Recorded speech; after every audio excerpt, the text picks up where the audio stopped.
Good evening dyan, my friends and followers, aking pamilya, mga kapatid.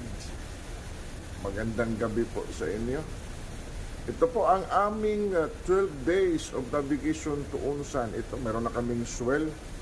Meron na kaming alon dito sa may tagilid namin galing sa right side or starboard side. Ayan o. Tapos yung hangin, moderate lang naman. I have two weather forecaster.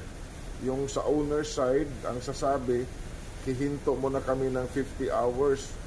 Ang sabi naman ng sa charterer, yung umuopa ng barko diretso.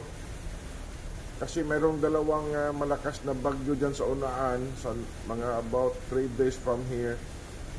Kaya kinukulit ko sila, ano ba talaga.